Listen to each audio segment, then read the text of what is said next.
Commander Lena Reyes pressed her gloved hand against the cold steel of the Horizon's control panel, watching the faint blip on her monitor.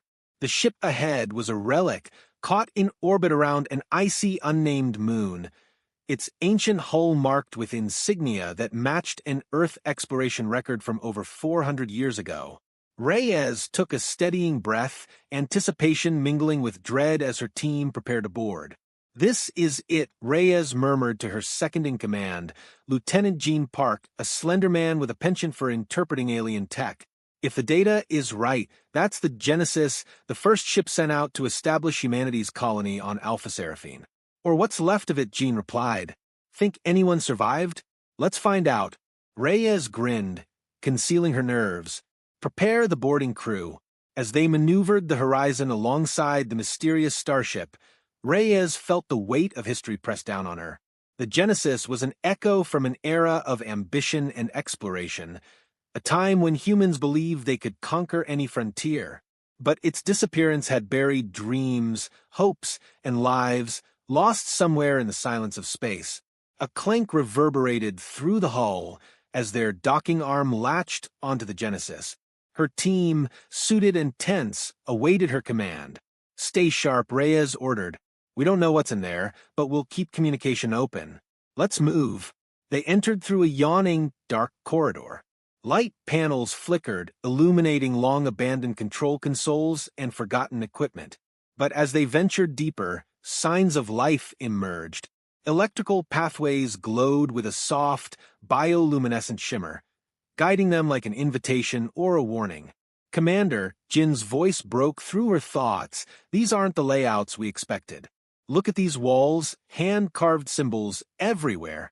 Almost like a temple." Reyes finished, her voice barely a whisper. Suddenly, a voice echoed down the corridor. "Skywalkers, the prophecy, it begins." Reyes turned, instinctively reaching for her weapon, but froze as figures emerged from the shadows, eyes wide with awe and trepidation. They wore robes stitched with intricate patterns of stars and spirals, their faces marked by ritualistic tattoos. One man stepped forward, holding a staff adorned with fragments of metal, a makeshift scepter that glinted in the dim light. "I am Zane, keeper of the loom," he said, his voice thick with reverence. "We have waited for you. Skywalkers, are you here to fulfill the prophecy?" Reyes and her team exchanged uneasy glances. This mission was rapidly becoming more than an archaeological discovery.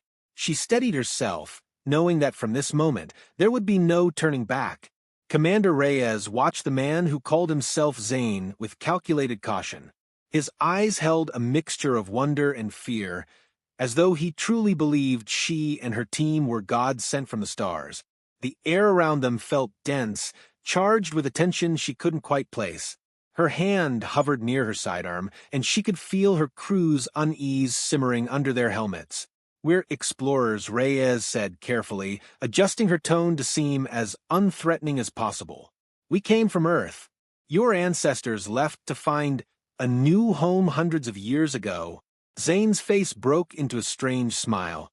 "Ah, yes, the tale of the Exodus. It is told that Earth sent us to chart a new beginning among the stars. But we have been bound here, our ship never finding a shore. Instead, we found understanding."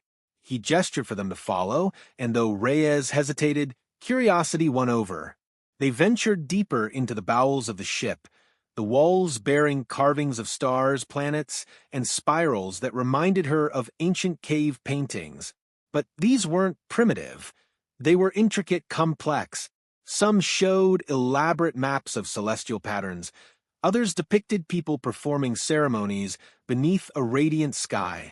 They arrived in a massive domed chamber, the loom of stars.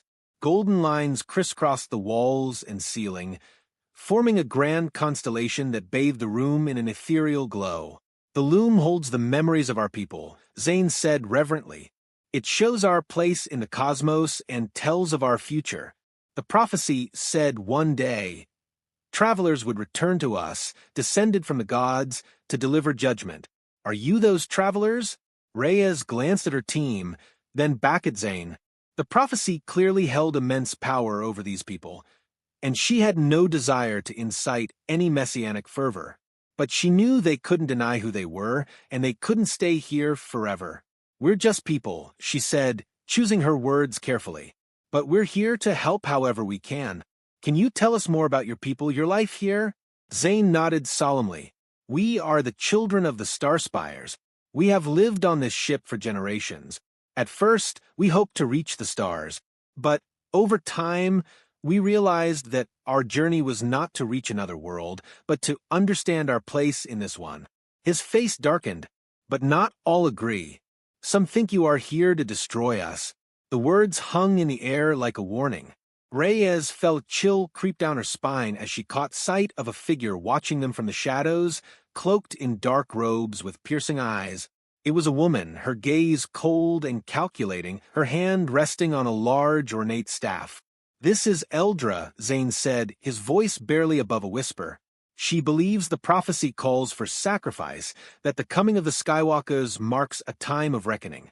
Eldra stepped forward, her eyes narrowing as she inspected the newcomers. "Skywalkers, they say," she said with a scoff. "But I see only mortals in metal shells." Reyes stood her ground, meeting Eldra's steely gaze. "We are mortal," she said evenly.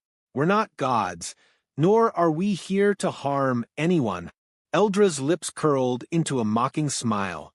"Words, but words are hollow, just like the promises our ancestors made when they first arrived.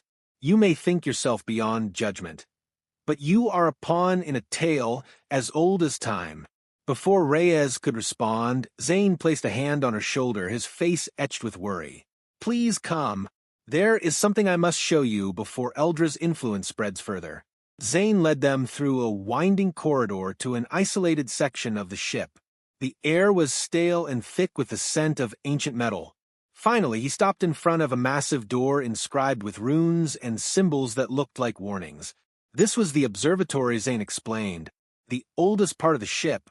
Only the keepers may enter, for within lies the truth that few are ready to accept.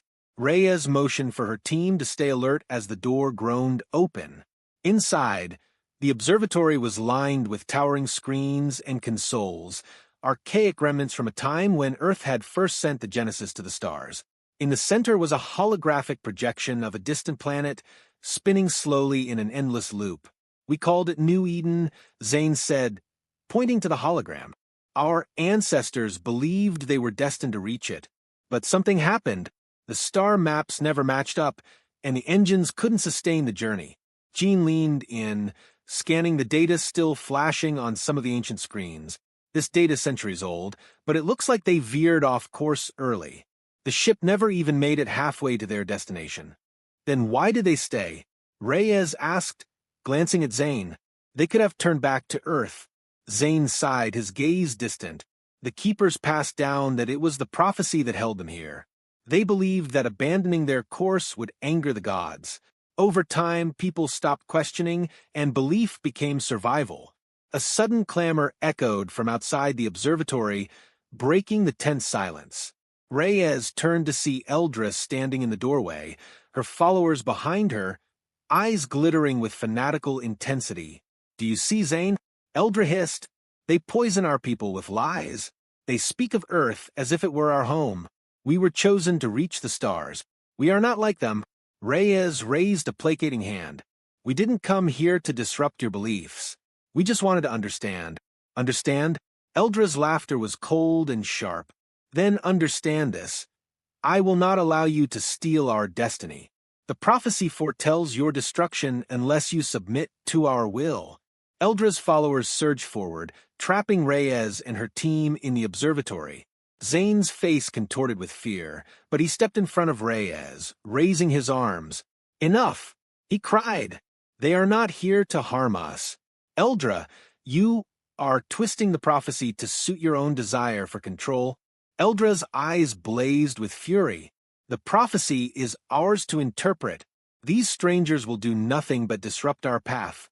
As tensions escalated, Reyes glanced at her team, readying for a potential fight. But violence here would only confirm Eldra's accusations. She needed a way to defuse the situation.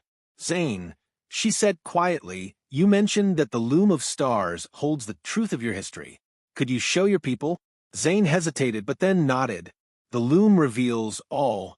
It is time they know." They returned to the loom of stars, Eldra's followers reluctantly trailing behind. Zane activated a hidden panel, and the loom came to life, casting an array of images across the chamber. They showed the Genesis's journey, the original crew's hopes and dreams, and the slow descent into isolation and myth. A gasp rippled through the crowd as they watched generations of their ancestors turning from explorers into isolated worshippers, bound by a prophecy that had grown from misinterpreted signals and the desperation of survival.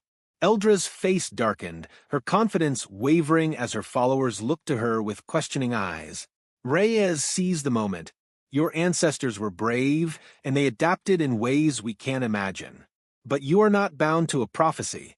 You have the power to shape your own future." Eldra, cornered and furious, raised her staff, her voice a scream. "Blasphemy! We have been chosen to fulfill a purpose among the stars. Without the prophecy, we are nothing."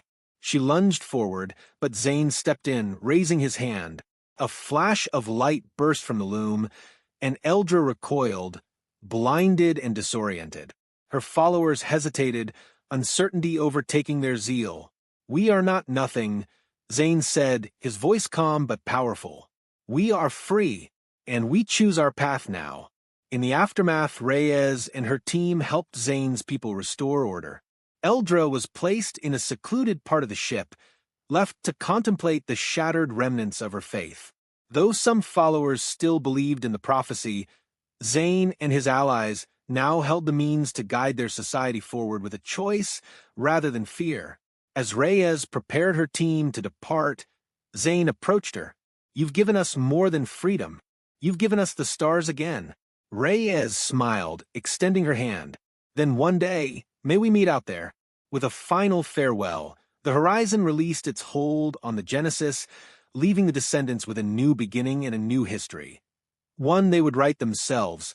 This tale of cosmic faith, survival, and identity offers rich themes to build on for future stories, especially as Zane's society evolves and potentially re-encounters humanity.